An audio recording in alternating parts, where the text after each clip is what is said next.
President Zelensky has been talking about his hopes of building a relationship at the same level as he had with Boris Johnson when we get a new Prime Minister, expected to be Liz Truss.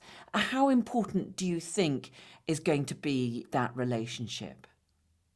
Well, I'll tell you this. The way we are seeing it over here in Kiev is that the United Kingdom has been the biggest driver of the anti-Putin coalition.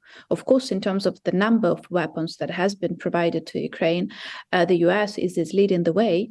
But in terms of speaking in favor of Ukraine, broadening the coalition, speaking about what Putin is doing, Boris Johnson has indeed been doing some good job. And we very much hope that this will continue to be happening, because we understand that the situation in the US is getting shaky with the elections upcoming, and we do need a stable partner, and we do hope the UK would be such a partner who will continue to drive support for Ukraine, both militarily, but also in terms of sanctions against Putin, but also just keeping the issue on the agenda. That is crucially important, and we very much hope that the new Prime Minister, whoever she would be, would continue doing that. Yeah, I mean, Liz Truss has pledged that she will continue the UK support for Ukraine. There's talk of her perhaps visiting your country very early if she is confirmed as our next leader. I mean, as she's been very much a part of Boris Johnson's government, are you confident that she'll play the same role as you say? It's not just the weapons that the UK is providing directly, it's getting on the phone to other European leaders who may be perhaps more reluctant and saying that they've got to do their bit. Well, let's wait and see. I understand that the type of personality matters in that questions, and Boris Johnson certainly did have a personality, whatever you may say, but that was, the sheer force of his personality was driving this support.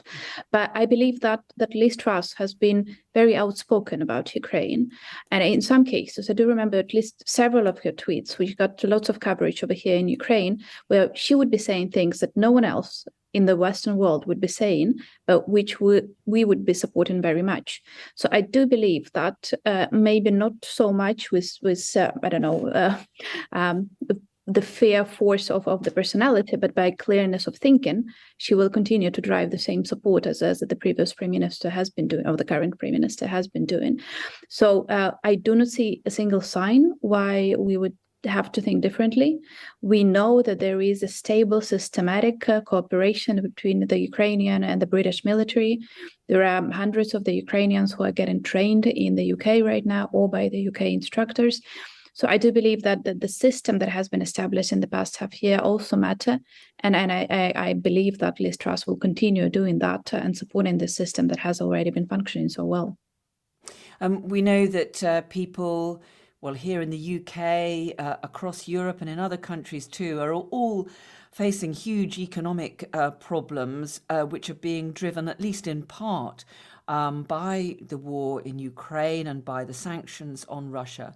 How concerned are you that particularly some of those European countries that have been traditionally very dependent on Russian energy supplies, for example, that there may be war fatigue, that people may be tiring of the need to continue their support for this effort to put as much pressure as possible on President Putin? Well, I am concerned about this. Indeed, that is the problem. And we, of course, rely very much on the support from our Western allies, much like the British was dependent on support from the United States during the World War II. So we understand the importance of this continued support. I was more encouraged when I recently heard Chancellor Scholz saying that he would continue with the policy of supporting Ukraine regardless of the economic hardships. That was something unexpected from Chancellor Scholz, who has been rather timid in his understanding and explanation of the situation. So that has given me hope that the policy of sanctions would continue and the policy of support to Ukraine would continue. I believe that after all, people realize that something more is at stake.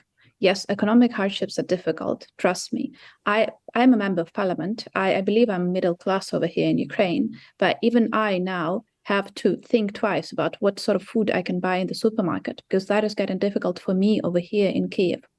I understand economic hardships, but I also understand that there are some things which are bigger than that.